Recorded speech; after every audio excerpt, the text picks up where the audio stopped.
Before I got into publishing, I think this was something that I didn't realize is how collaborative the book publishing process is, especially between the author and the publisher.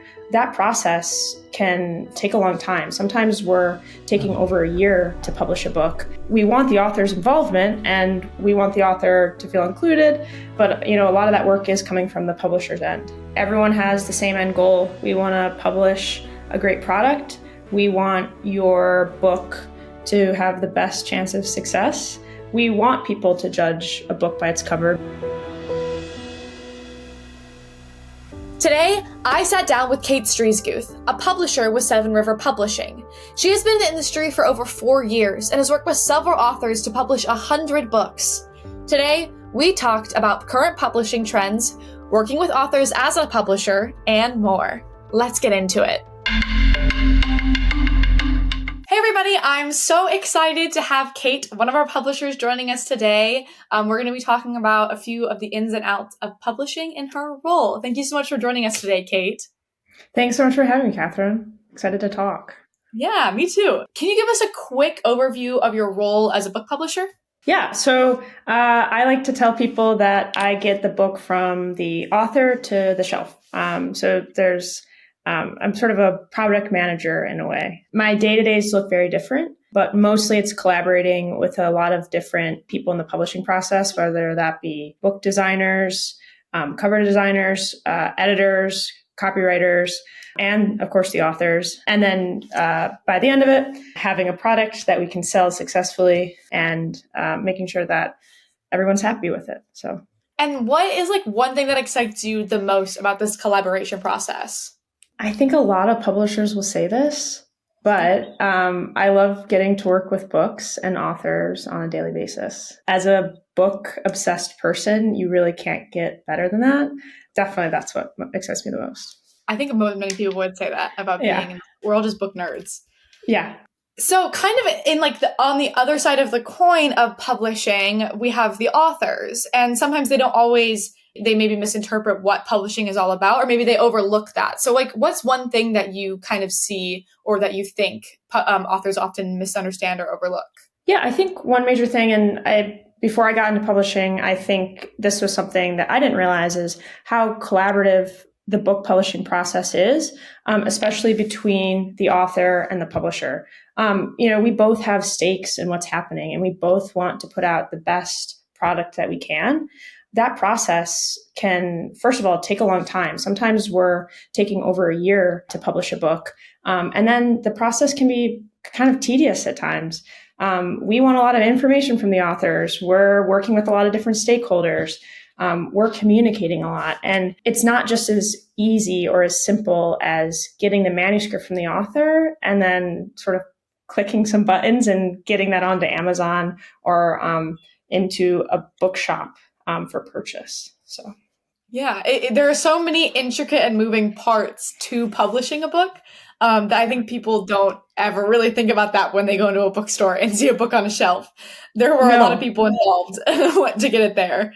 Yeah, well, I mean, growing up, I think I thought the author just did all the work, chose what was going on the book cover, wrote the description, which, we want the author's involvement and we want the author to feel included. But, a lot of that work is coming from the publisher's end.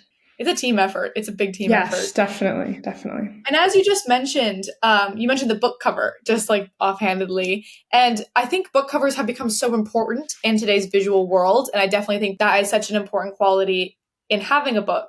So why do you think a book cover design is so important in today's publishing world? Yeah, there's this classic term, don't judge a book by its cover.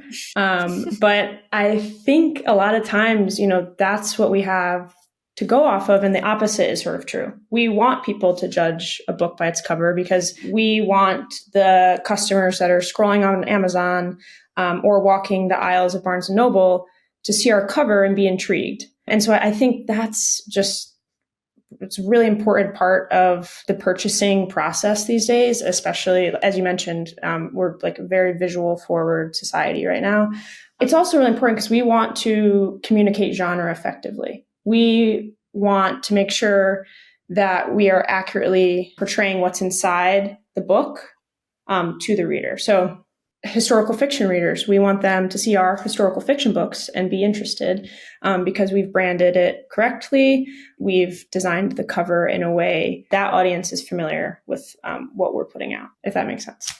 Yeah, absolutely. They just want to be able to know what they're getting into before they open a book up. Exactly. Yeah. And we want to make sure we're like in that niche and we're selling to the audience that we want to sell to. And you kind of already mentioned my next question, which is like, what are the key elements of a book cover that you consider when creating a concept for a book? But to you, when you're beginning into reading a manuscript and beginning to get that package put together, what are things that you look for other than just the genre, maybe?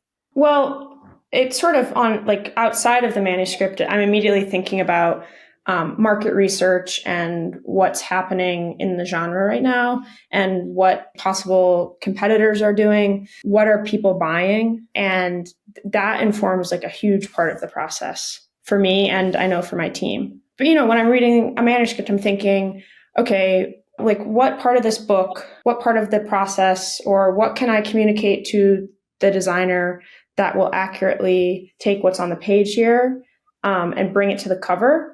So we can do those things like accurately convey genre and attract readership. A lot of times it sort of manifests itself in font choices, color schemes, palettes. Is the author well known? Are we going to put their name in larger type than the title? Are we going to feature a key important setting from the book? Are we going to feature the climax of the book is a spy running down the streets of Berlin with a train like to that's, are we going to feature a key passage of the book? So there's a lot there that, I'm thinking about as I'm reading a manuscript or I'm getting ready to start the cover design process. And how much, when you're starting that process, do you collaborate with the authors? Because I know that every author, when they come in with a manuscript, they have some idea of what their book covers wants to look like. So how do you kind of collaborate with them to make sure that they're getting what they want, but also to make sure that it fits with the market? Authors have a great sense of their book. They know it in and out. It's their baby. They can pinpoint the genre. They can pinpoint settings, important scenes that we can use for the cover. And they also, a lot of times, will have an idea that they want to use. And I come in, again, this collaborative process I was talking about earlier. I come in with my industry knowledge, my genre knowledge, the extensive market research I do on a daily basis. And I help bring those ideas to something more fully formed that I know will do well on the market. I think a lot of publishers, something that's really key is we have more of an objective view of what's happening. I think authors, again, are really connected to their work, which is amazing. I want authors to be connected to their work. But my objective eye can sort of remove the creative process a little bit. We don't want like a full breakage, and say, okay, this is what is going to do well, and this is going to help you sell this book that is so close to your heart and, reach as many readers as possible.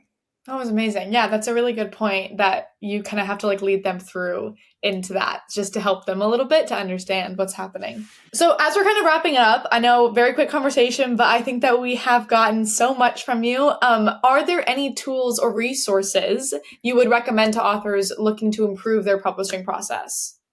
Yeah, I think a lot of, like THM, a lot of publishers have in-house information available. Reading that, super helpful. Newsletters, Publisher Weekly is a great one. Writers groups. I have a lot of authors that are in writers groups, and I think that's a great resource just because they might be connected to different publishers, and understanding, different publishing processes can be helpful in your own journey to writing and publishing a book. And can you give us a little glimpse into what trends you're seeing right now in publishing that authors should maybe be aware of? Maybe that either book cover trends or maybe trends in genre or anything like that? So each genre has, its own thing going for it and its own audience. I think unique takes on a set genre that's always refreshing and something that will do well. I think women's fiction is really jetting off right now and rocketing and doing a really, really, really good job. We're seeing social media take it has a pretty large foothold in the industry right now. And so having a following, having social media accounts, I mean, that's huge. And regardless of the genre, you have access to a readership or to a customer base already. That's going to do wonders for your book.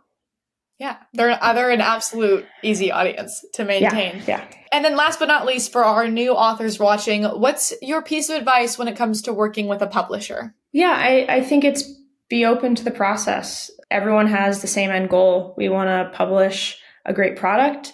We want your book to have the best chance of success. So being open to that process and to that collaboration, I think is key when entering the publishing process. Amazing. Well, we'll let you go there, Cate. Thank you so much for joining us this afternoon, and hopefully we'll see you again. Yeah, thank you so much.